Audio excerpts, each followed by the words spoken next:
Oswald Spengler, 1880–1936, in his monumental work The Decline of the West, proposed a unique philosophical and historical concept that continues to provoke discussion among historians, philosophers, and cultural theorists. The book was published in 2 volumes, 1918–1922, and represents an ambitious attempt to create a theory of culture and predict the fate of Western civilization.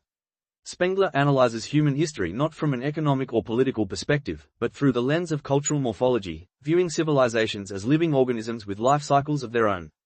The concept of cultures as living organisms. The central idea of Spengler's thought is that each civilization develops according to a biological principle. It is born, grows, reaches a peak, and eventually declines and dies. This approach contrasts with the linear concept of history, popular in the 19th century, which considered progress as a continuous improvement of society. For Spengler, history is a recurring cycle in which each culture possesses its own unique Weltanschauung, a worldview that shapes its development. Spengler identifies 8 high cultures in world history: Egyptian, Mesopotamian, Indian, Chinese, Mayan, Classical, Greco-Roman, Western European, Euro-American, and Arab. Each of these cultures, in his view, possesses its own internal logic, symbolism, and spiritual structure. They are not subject to universal laws but develop according to their own intrinsic principles. Spiritual and cultural dynamics. A key concept in Spengler's philosophy is the distinction between culture and civilization. Culture, in his understanding, is a living organism, the creative energy of a people, manifested in art, philosophy, religion, and science. Civilization, on the other hand, is the late stage of a culture, characterized by rationalization, urbanization, and technical progress, but lacking spiritual depth and creativity. According to Spengler, Western culture, at the time of writing, had already entered the phase of civilization, the phase of decline. Central to his analysis is the notion of the soul of a culture.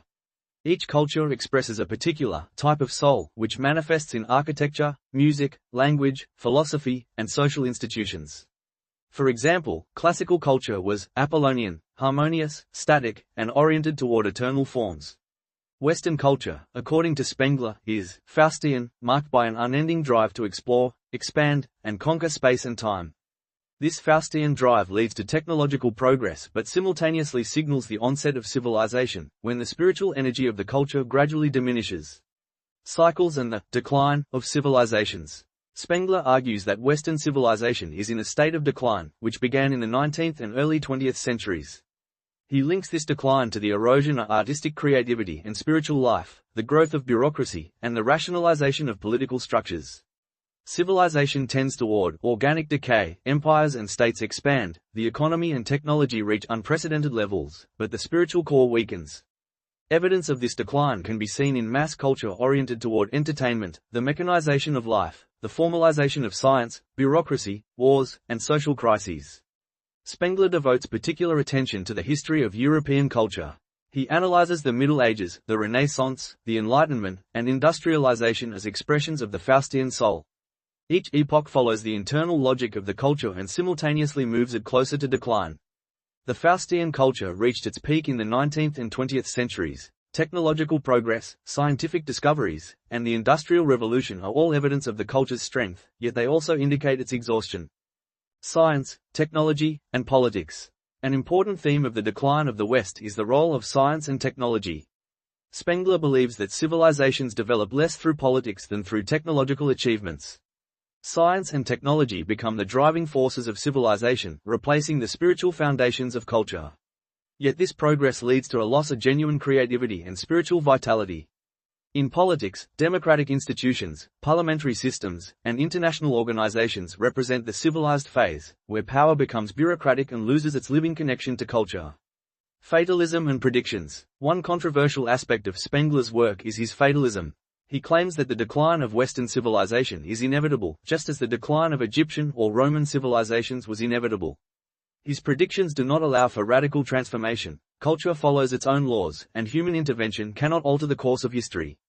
This makes his philosophy a powerful tool for analyzing civilizational cycles, yet it has been criticized for pessimism and determinism. Art and aesthetics. Spengler pays special attention to art. He considers artistic creation an indicator of a culture's vitality. During its flourishing phase, a culture produces works of profound spiritual energy, architecture, music, poetry, and philosophy. When a culture enters the phase of civilization, art becomes decorative, subordinated to technique and mass consumption, losing its transcendent value. This approach allows Spengler to analyze not only historical periods but also the contemporary state of European culture, including 20th-century architecture, painting, and literature. Criticism of Spengler. Spengler's theory has faced extensive criticism. The main objections concern his determinism and excessive biologization of history. Many historians argue that comparing civilizations to living organisms oversimplifies complex social and economic dynamics. Critics also point out his ethnocentrism and bias in evaluating Western culture as Faustian. Nevertheless, Spengler's work remains significant for the philosophy of history and cultural studies, offering an alternative perspective that emphasizes the spiritual and symbolic structures of cultures. Influence on modern thought. The decline of the West had a profound influence on 20th-century philosophy, sociology, and cultural studies.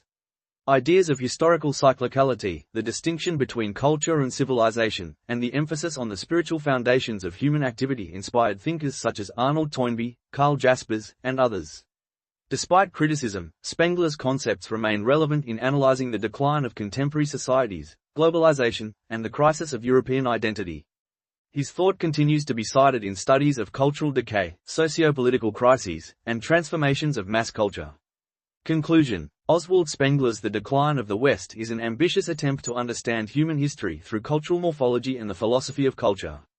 He treats civilizations as living organisms, experiencing cycles of birth, growth, and decay. The central idea is that Western civilization has entered a phase of decline, characterized by the dominance of technology and bureaucracy over spiritual life. Despite criticism and controversy, The Decline of the West remains a foundational work for the philosophy of history and cultural analysis, offering a unique perspective on the patterns of civilizational development and the nature of historical processes.